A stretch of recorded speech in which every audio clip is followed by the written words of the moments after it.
Mas não é profeta, já é pedir, desliga o fundo. Já desligou antes, ó. Isso é profeta, varão. Meus irmãos,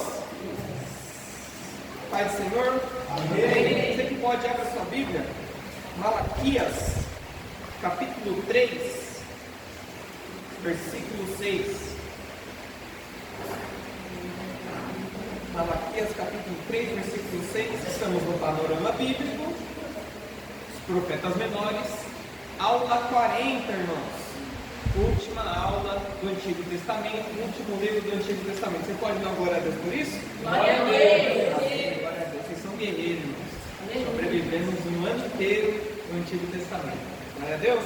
Malaquias, capítulo 3, versículo 6 diz assim: porque eu, o Senhor, não mudo, por isso, vós, filhos de Jacó, não sois consumidos. Nosso Deus não muda. Aleluia! Glória a Deus! Meus irmãos, o nome do livro, Malaquias. Em hebraico, né? Depois vocês leem lá no material didático, que eu não vou me arriscar a pronúncia. Tem lá as pronúncias lá em hebraico e em grego.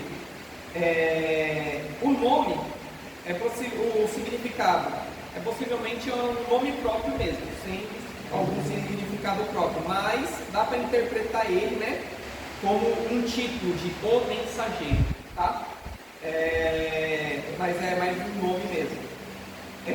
O autor é o próprio Malaquias, tá? E não tem muitos detalhes sobre a vida dele, assim como vários dos outros profetas menores.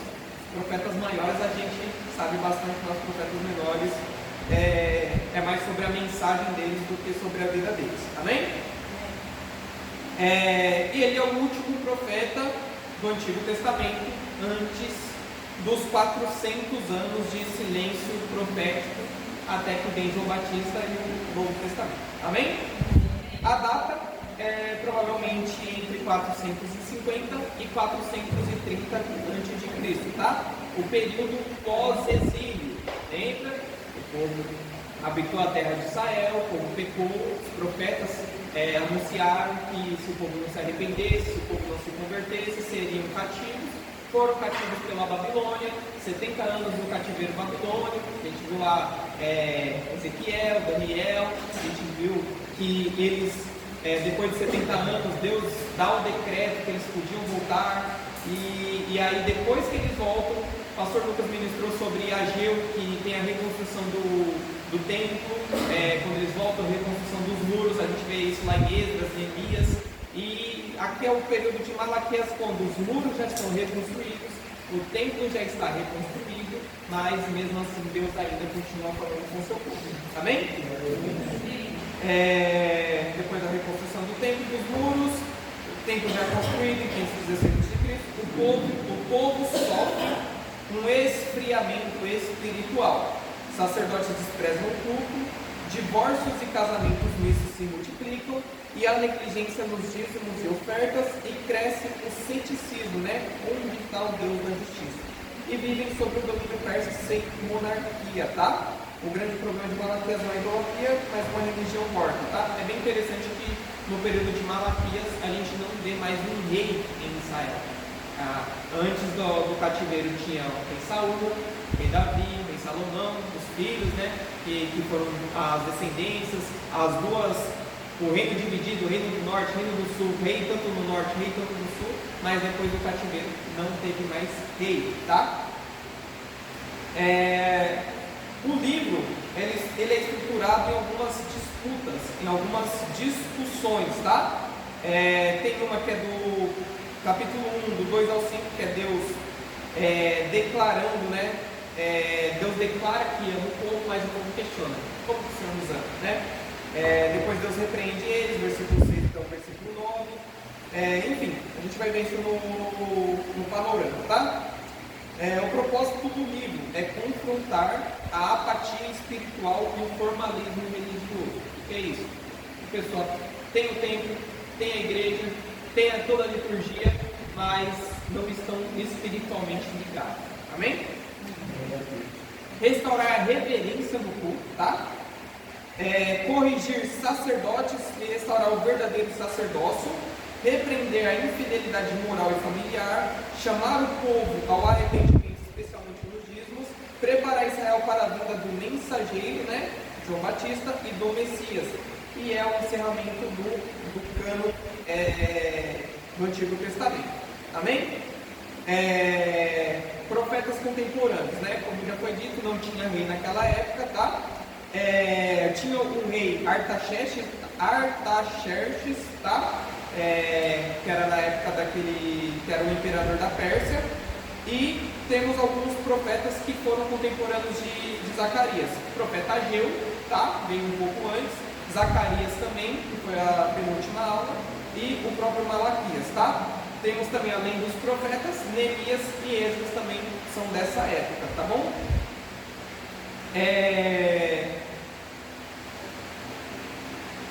O livro ele é bem diferente, tá, irmãos? Porque ele é Deus perguntando, o povo respondendo, o povo perguntando, Deus respondendo. É bem interessante essa estrutura do livro, tá? É o livro que mais confronta o sacerdócio e ele é um dos mais citados no Novo Testamento ao falar de João Batista. É um dos que mais anunciam a vinda de João Batista, tá? Malaquias 3:1 e Malaquias 4:5. Ele anuncia o dia do Senhor com forte contraste, né, entre justos e ímpios, e tem a reprovação, né? E ele marca a transição entre o Antigo Testamento, encerrando com o chamado ao arrependimento, e o Novo Testamento iniciando com o cumprimento dessa promessa, tá? Em Malaquias, ele fala: eis que enviarei meu mensageiro e tal, que preparará o caminho. O Novo Testamento já começa assim, já João Batista pregando esse arrependimento. Amém? Malaquias é o último profeta do Antigo Testamento, encerrando a revelação antes de 400 anos de silêncio que antecederam João Batista. Sua mensagem surge num período pós-exílico, em que o povo já havia voltado da Babilônia, reconstruído o templo e restabelecido o culto, mas vivia uma crise espiritual e profunda. Não havia mais idolatria aberta, como na época pré-exílio, mas havia algo igualmente perigoso: religião fria, culto vazio, sacerdotes negligentes e um povo com o coração distante de Deus. Malaquias, como mensageiro do Senhor, confronta esse estado de apatia e chama o povo ao arrependimento, à fidelidade à verdadeira aliança. Eles põem pecados do sacerdócio, injustiças sociais, infidelidade familiar, desonestidade nos dízimos e na falsa percepção de que Deus não se importa com o mal, e o livro fecha o Antigo Testamento para o futuro, a vinda do mensageiro. Amém, irmãos? No capítulo 1, a gente já vê Deus falando do amor dele, né?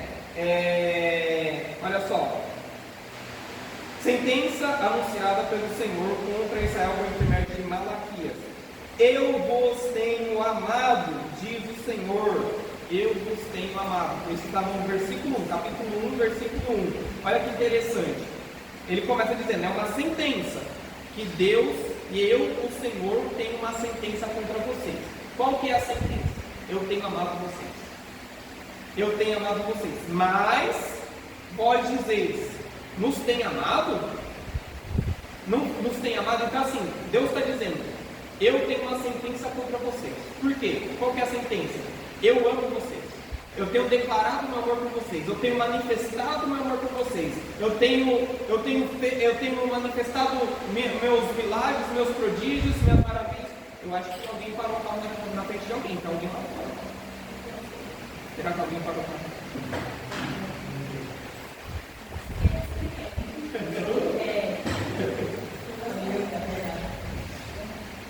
Então Deus ele começa o livro dizendo, eu tenho uma sentença contra vocês. Qual que é a sentença? Eu vos tenho amado, mas vocês dizem, você nos tem amado? Olha só que interessante.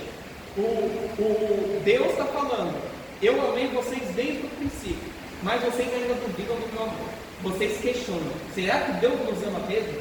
Será que Deus tem amado a gente mesmo? Então Deus ele explica isso. Não foi Esaú, irmão de Jacó, diz o Senhor, todavia amei a Jacó, porém aborreci a Esaú e fiz dos seus montes uma assolação e deixei a sua herança aos chacais do deserto. Se Edom diz, fomos destruídos, porém tornássemos a edificar as ruínas, então diz o Senhor dos exércitos, eles edificarão, mas eu destruirei, e Edom será chamado terra de perversidade e povo contra quem o Senhor está irado para sempre. Amém? Então, olha só, ele está falando, como que eu amei vocês? Eu escolhi vocês assim como eu escolhi Jacó. Isso é bem interessante, que esse texto, ele se repete lá em Romanos 9, e Deus fala muito disso aí, do amor dele incondicional sobre o teu povo. Porque ele fala, eu amei Jacó e desprezei Esaú. Isso no bem, antes de que eles pudessem falar, isso antes deles que eles pudessem agir, isso que antes deles pudessem fazer o bem ou o mal. Eu escolhi Jacó no bem. Isso, a gente vai ver isso lá em Gênesis, se não me engano, 29, 30, é nesses capítulos aí. Quando Deus ele dá a profecia para Rebeca, mãe de Jacó e Esaú, dentro do teu ventre existem duas nações, o maior servirá ao menor, e o menor terá 12 tribos e tal. Isso ele já dá a profecia lá no ventre de Rebeca. E a gente vai ver como que a fidelidade de Deus acontece com Jacó, mesmo ele sendo enganador, mesmo ele enganando o pai dele, enganando o irmão dele, tomando o direito de primogenitura. Deus ele guarda Jacó desde o momento em que ele sai da casa do pai dele, faz uma aliança com ele e continua a caminhada com ele. Amém? Então aí Deus está falando, eu amei vocês assim como eu amei Jacó. Antes que vocês pudessem fazer o bem, quando vocês ainda eram enganadores, quando vocês ainda tomavam a primogenitura dos seus irmãos, quando vocês ainda brigavam entre família, eu estava amando vocês. E vocês ainda me questionam, como que Deus nos ama? Aí então ele vai lá e continua. E mais do que isso, o teu irmão Esaú, que era perverso, que nunca me buscou, que nunca esteve nos meus caminhos, eu destruí ele. E vocês estão tomando o mesmo caminho que ele. Eu chamei vocês para viverem, para serem edificados, para viverem no meu amor, mas vocês estão querendo caminhar como Esaú, que tem um caminho de destruição. Isso aí a gente viu lá no profeta Obadias. Obadias é a profecia contra a terra de Edom. Amém? Isso revela, a frieza e a ingratidão do coração, pós-exílio, Eles estavam tão acostumados à rotina religiosa que não reconheciam mais a graça. Interessante, irmãos, também, nessa época, o povo ele tinha, se vocês forem ler, se eu não me engano, é no livro de Neemias, o povo faz uma aliança, o povo pós-exílio, eles fazem uma aliança, eles assinam um contrato, colocam o nome lá dos cabeças, lá das famílias, de que o povo nunca mais se prostituiria com outros deuses. Nunca mais eles teriam idolatria. Então é um tempo sem idolatria.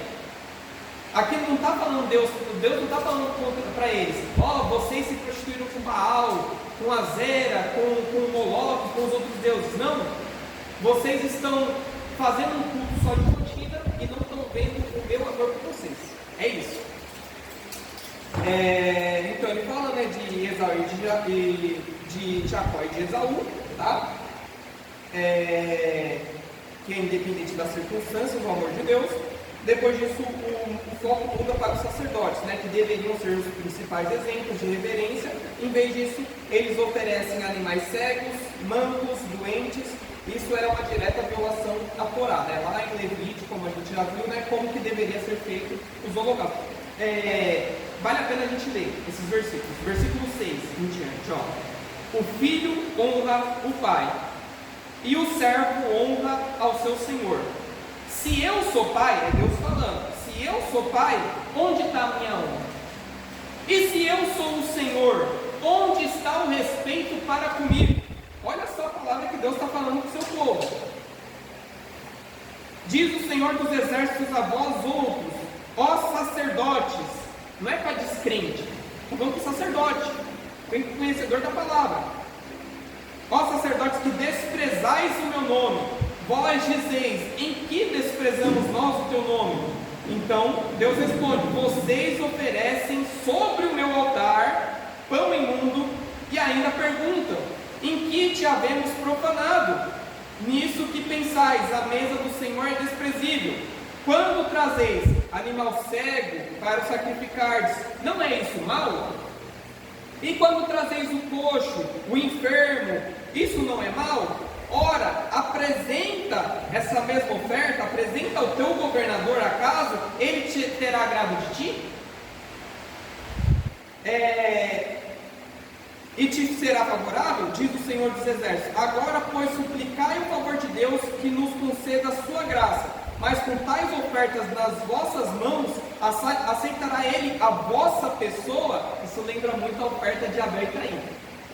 Depois vocês vão estudar. Diz o Senhor dos Exércitos: tomara houvesse entre vós quem feche as portas, para que não acendesseis debalde o fogo do meu altar. Olha só que forte isso que Deus fala no versículo 10.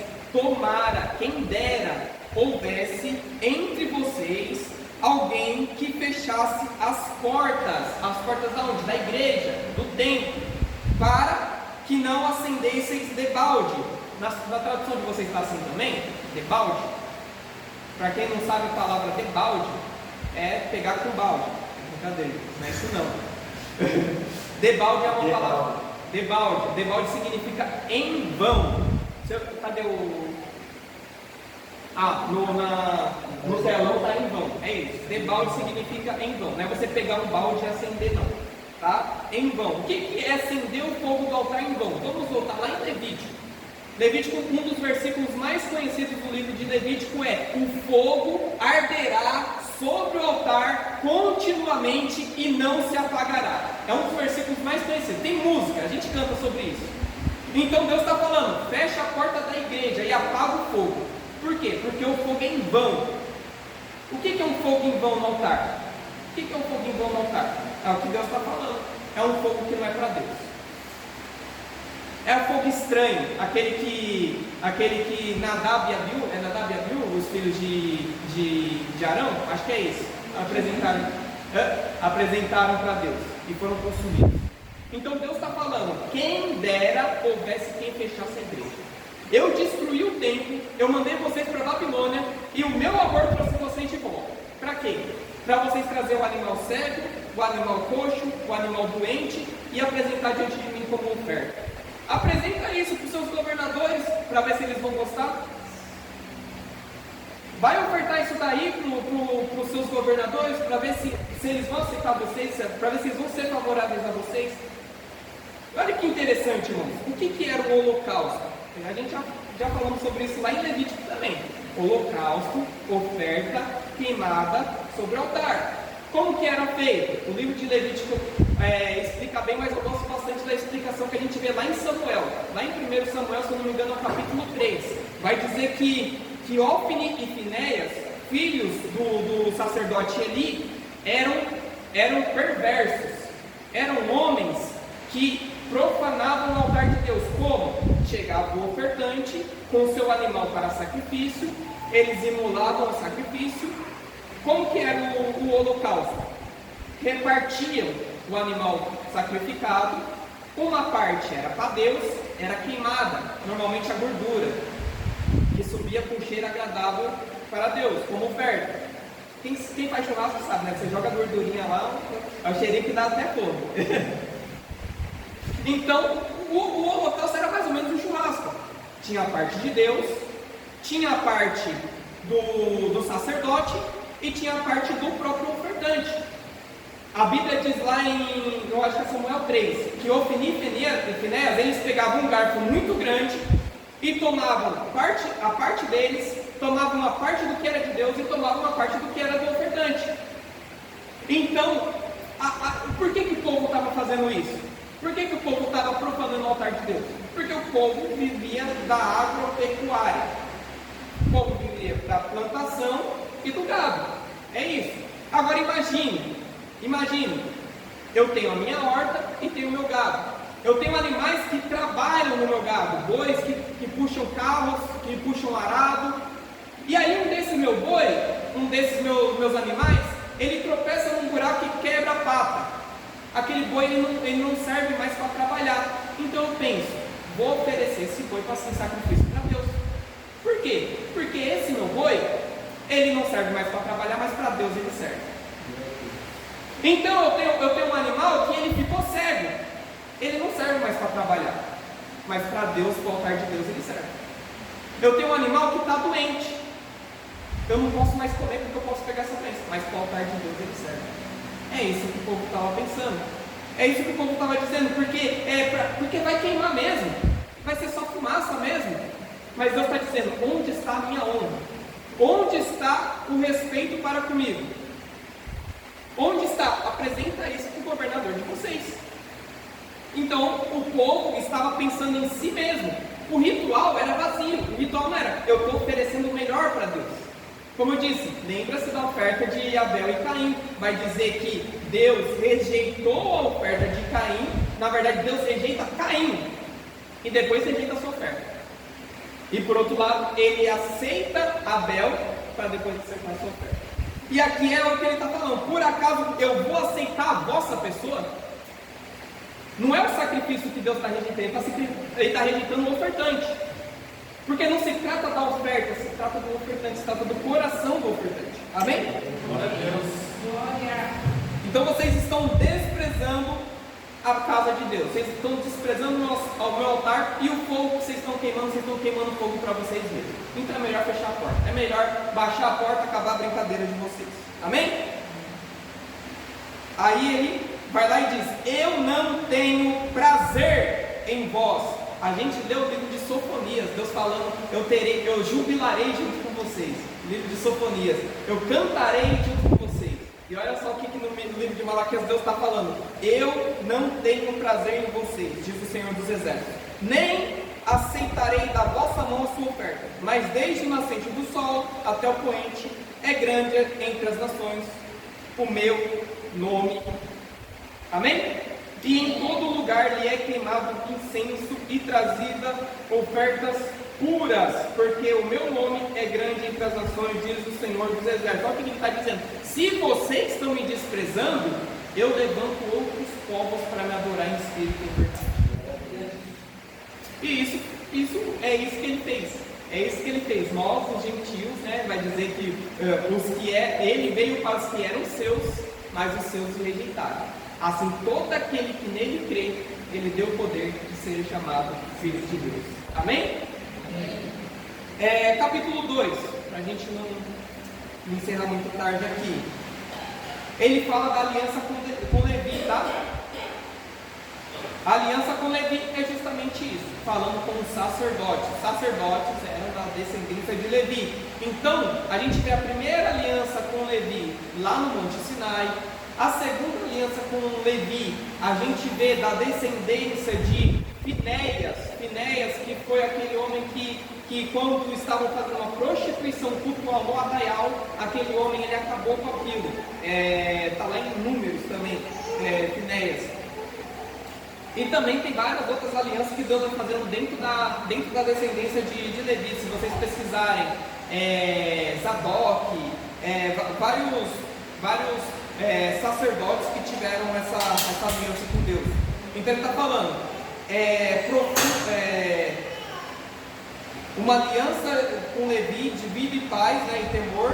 O sacerdote deveria guardar o conhecimento, ensinar a lei com retidão, ser mensageiro do Senhor dos Exércitos. Mas em Malaquias o oposto acontece. Os sacerdotes fazem o povo tropeçar com ensino distorcido, corrompem o culto e tornam-se causa de escândalo espiritual. Deus ameaça tornar sua bênção em maldição e até espalhar esterco sobre os seus rostos, né? É bem interessante isso, ó. Agora, ó sacerdotes, para vós outros esse mandamento: se não ouvirdes e se não propuserdes no vosso coração dar honra ao meu nome, diz o Senhor dos Exércitos, enviarei sobre vós a maldição e amaldiçoarei as vossas bênçãos. Então olha só que interessante, se vocês não se voltarem para mim, eu vou enviar sobre vocês maldições. E mais do que isso, aquilo que eu tinha abençoado vocês vai se tornar em maldição. Amém? Até aquilo que vocês receberam como bênção vai se tornar em maldição.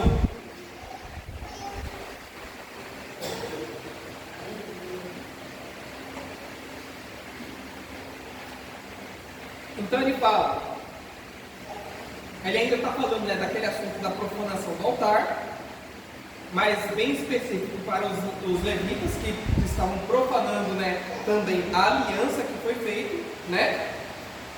E aí ele vai falando de casamentos, né? De casamentos mistos, né? O assunto também foi tratado por Esdras e Neemias, tá? E ele vai falar também dos divórcios injustos, tá lá no versículo 16. Não, no versículo 10 em diante, ó. Não temos nós todos o mesmo Pai? Não nos criou o mesmo Deus? Por que seremos desleais uns para com os outros, profanando a aliança de nossos pais?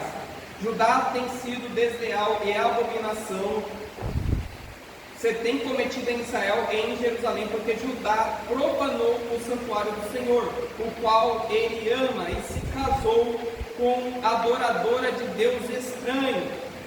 O Senhor eliminará das tendas de Jacó o homem que fizer tal, seja quem for, e o que apresenta a oferta do Senhor dos Exércitos, ainda fazeis isso, cobris o altar do Senhor de lágrimas, de choro e de gemidos, de sorte que ele já não olha mais para a oferta, nem aceita com prazer da vossa mão. E perguntais, por que, Senhor?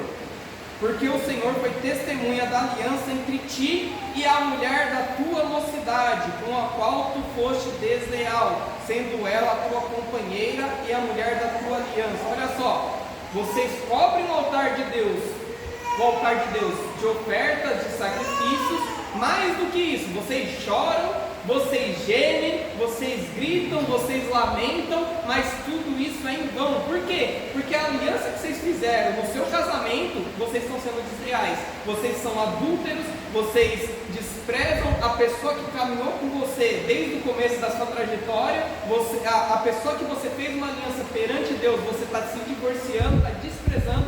Imagine só o que você não faz com Deus. Então aquilo que você está oferecendo no altar é desprezível ao Senhor. Amém? Então o povo ele clama ainda. O povo ainda tem a cara de pau, né, dizendo, né, em versículo 17: enfadais o Senhor com vossas palavras, ainda dizeis, em que o enfadamos? Nisto que pensais, qualquer que faz o mal passa por bom aos olhos do Senhor, e desses é que ele se agrada. Ou onde está o Deus do juízo? Olha só o que eles estão dizendo. Deus está falando, vocês estão me enfadando. E eles perguntam, enfadamos o Senhor como? Deus fala, vocês estão dizendo que eu, o Senhor, eu gosto daquele que faz o mal. Que eu, o Senhor, qualquer que faz o mal passa por bom. E é desses que eu me agrado. Olha só, eles estão dizendo, Deus gosta do mal. Deus está gostando do perverso. Deus está gostando do injusto. E eles têm a cara de pode dizer isso para Deus. E eles ainda perguntam, cadê a justiça de Deus? Cadê o juízo de Deus? Não se parece nada com a nossa realidade, né? Ninguém pergunta, né? Cadê Deus? Ninguém pergunta, né? Deus não está vendo a maldade ali não? Será que Deus não está vendo a doença ali não? Será que Deus não está vendo uma criança passando fome? É isso. É as pessoas que não confiam no agir de Deus, não confiam no caráter de Deus, não confiam que Deus é bom, mesmo que a gente está vendo o mal acontecendo, que nosso Deus pode reverter o mal em bem, o nosso Deus pode trabalhar através do mal circunstancial, para trazer uma pessoa para perto dele. Quantos de nós, quantos já não conhecem o testemunho daquela pessoa que recebeu a palavra de amor, recebeu a palavra, vem para Deus, vem, se arrepende dos seus pecados, vem para a presença de Deus, a pessoa não quis, mas na doença, na enfermidade, no desemprego, aí sim a pessoa se rende a Deus. Então aquelas pessoas estavam vendo uma doença, uma enfermidade, alguma coisa, Deus não existe, Deus é mau, Deus é ruim. Diferente de Jó, que quando Jó era próspero dava glória a Deus, mas quando Jó perdeu tudo, os filhos, a casa, os seus bens, seus servos, o que Jó fala? O que a mulher de Jó fala para ele? Amaldiçoa seu Deus e morre. É a geração mulher de Jó. Porque se Deus é bom, a gente dá glória a Deus. Mas se acontece o mal na nossa vida, a gente não pode machucar o dedo mindinho, que Deus já não existe. Deus já não presta. Vamos amaldiçoar Deus e morrer. É isso. É isso que Deus estava falando. Vocês estão me enfadando com isso. E Jó, olha o que ele fala. Poderia Deus fazer o bem e não poderia entregar o mal também para a gente? Será que Deus ele entrega só o bem e o mal a gente também não pode glorificar? Porque mesmo que a gente não entenda no que Deus está pensando, no que Ele está planejando, no que Ele está fazendo, a gente confia no caráter de Deus. Nosso pastor Lucas pregou sobre o sacrifício de Abraão. Olha que interessante, na época de Abraão não tinha Bíblia. Não tinha uma palavra profética para Abraão. Abraão, vai lá e entrega que vai ser ressuscitado. Abraão, entrega que Deus vai te dar outro filho melhor. Não, Abraão só tinha uma palavra, vai lá e entrega seu filho. Ele não tinha Bíblia, não tinha nenhum testemunho de ressurreição. A primeira ressurreição que a gente vai ver na Bíblia é lá no livro de Reis. Mais de 1500 anos depois. Abraão já cria em ressurreição antes de ficar sabendo que alguém ressuscitou. Por quê? Porque ele confiava no caráter de Deus. Ah, mas o profeta não me revelou. Ah, mas...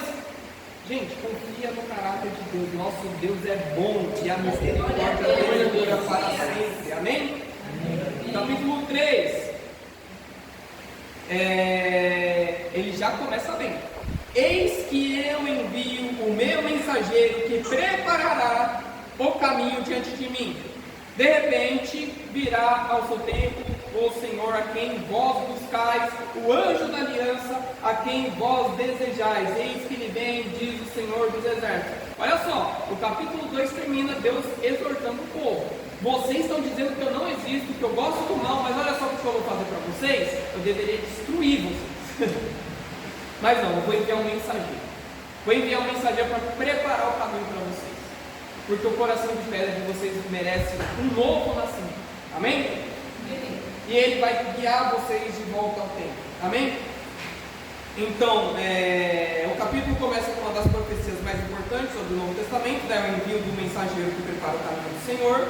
Jesus vai identificar esse mensageiro como João Batista, né? Em seguida aparece o mensageiro da aliança, né? Figura messiânica da sua vinda. Figura messiânica, sua vinda trará purificação, refinamento do sacerdócio e restauração do culto verdadeiro. Vamos lá. Eis que ele vem, diz o Senhor dos exércitos, mas quem poderá suportar o dia da sua vinda? E quem poderá subsistir quando ele aparecer? Porque ele é como o fogo do ourives e como a potassa dos lavandeiros. Ou seja, ele vem para purificar. Olha que interessante, quando o João Batista ele aparece, ele diz: eis que eu batizo com água, mas após mim virá aquele maior do que eu não sou digno de desatar a sandália dos seus pés, e ele batizará com o Espírito e com fogo. Olha só como que já foi profetizado. Quem vai poder subsistir quando ele aparecer? Porque ele será como fogo do ourives, como a potassa dos lavandeiros. Ele virá para purificar. Então como é que a gente vai continuar da mesma maneira? Como é que vocês vão conseguir subsistir da mesma maneira? Se ele vai vir como um fogo para purificar, para transformar os nossos corações. Amém? Do versículo 6 até o versículo 12, a gente conhece bem o roubo no tocante aos dízimos e às ofertas, certo? Não preciso nem bater nessa tecla, que a gente já conhece bem. E o capítulo 3 é bem interessante também, sobre a questão entre o justo e o perverso, né? Versículo 13: as vossas palavras foram duras para mim, diz o Senhor. Vocês estão falando duramente comigo, vocês não estão medindo suas palavras. Mas vós dizeis: que temos falado contra ti? Vós dizeis: inútil é servir a Deus. Porque que nos aproveitou termos cuidado em guardar os seus preceitos e em andar de luto diante do Senhor dos exércitos? Ora, pois, nós reputamos por felizes os soberbos, também os que cometem impiedade prosperam. Sim, eles tentam ao Senhor e escapam. Então os que temiam ao Senhor falavam uns aos outros. O Senhor atentava e ouvia. Ou isso, havia um memorial escrito diante dele para os que temem ao Senhor e para os que se lembram do seu nome. Eles serão para mim particular tesouro naquele dia que prepararei, diz o Senhor dos Exércitos. Poupá-lo-ei como um homem poupa seu filho que o serve. Então vereis outra vez, versículo 18, então vereis outra vez a diferença entre o justo e o perverso, entre o que serve a Deus e o que não serve. Amém? Então o povo mais uma vez questiona: para que a gente serve a Deus? Para que a gente está guardando os mandamentos? Não está servindo para nada. Não está servindo para vir para a igreja, sacrificar. Não está servindo para nada orar, jejuar. Por quê? Porque a gente está sofrendo doenças, enfermidades, e o perverso está prosperando, está crescendo na vida. Mas Deus está falando: vai chegar o tempo. Espera, persevera, continua, confia em Deus, tem fé. Porque Ele vai fazer a diferença entre o justo e o ímpio, entre o que serve e o que não serve. Amém? Capítulo 4. Então ele fala, né? O último capítulo do Antigo Testamento apresenta um contraste formal, né? Para os ímpios, ele fala do dia do Senhor, né? A gente viu muito isso em Joel, tá? O dia do Senhor será como uma fornalha ardente. Para os ímpios, todos os soberbos e ímpios serão como palha, e não ficará raiz nem ramo, vai ser um juízo completo. E para os justos nascerá o sol da justiça, trazendo cura sobre suas asas. Eles saltarão como bezerros soltos da estrebaria, imagem de alegria e libertação. E haverá vitória sobre os ímpios. Versículo 3: Deus ordena que o povo se lembre da lei de Moisés, porque a obediência é o antídoto contra o esfriamento espiritual. E o livro termina com uma promessa: eis que vos envio o profeta Elias, antes que venha o grande e terrível dia do Senhor. Ele converterá o coração dos pais aos filhos. Cadê? Vale a pena ler. Versículo 5: eis que vos enviarei o profeta Elias, antes que venha o grande e terrível dia do Senhor. Ele converterá o coração dos pais aos filhos e o coração dos filhos aos seus pais, para que eu não venha e fira a terra com maldição. Olha só que interessante, o versículo 4, o anterior: lembrai-vos da lei de Moisés, meu servo, o qual prescreveu em Horebe para todo Israel, a saber, os estatutos e juízos. Olha só, o capítulo 4, ele começa dizendo como que será a diferença entre o justo e o injusto. Isso, ele terminou o capítulo 3 falando isso, né? Farei diferença entre o justo e o injusto. Então ele vai dizer: vem o dia do Senhor, o meu dia vai vir. E no meu dia, o ímpio vai ser como uma fornalha ardente. Eles serão como palha dentro dessa fornalha ardente, e não ficará raiz nem ramo, será um juízo completo. Para os justos, será o sol da justiça, trazendo cura sobre as suas asas, e eles saltarão como bezerros de estrebaria, haverá vitória sobre os ímpios. Versículo 3. O versículo 4 e o 5 é bem interessante. Ele fala de Moisés e fala de Elias. São duas profecias que se cumprirão, né? Na verdade, de Elias já se cumpriu, né? Se cumpriram em Cristo e em João Batista. E bem interessante também que essa afirmação, quando ele fala de Moisés, ele está falando da lei, do Pentateuco, dos 5 primeiros livros. E quando ele fala de Elias, é representando os profetas, todo o resto da lei, todo Samuel, todo o resto da Bíblia. Então ele está falando: eis que vocês verão o sol da justiça, a minha glória, quando vocês tiverem a palavra no coração de vocês. Quando minha palavra se manifestar na vida de vocês, então vocês verão a diferença entre o que serve e o que não serve, entre o justo e o ímpio. Amém, irmãos? Esse é o livro de Malaquias. Esse foi o Antigo Testamento. Essa foi a aula de hoje. Deus abençoe a todos. Depois vocês confiram o material didático, tem bastante coisa lá. Não deu tempo para ministrar tudo, mas tem bastante coisa interessante. Deus abençoe a todos e até a próxima aula. Amém?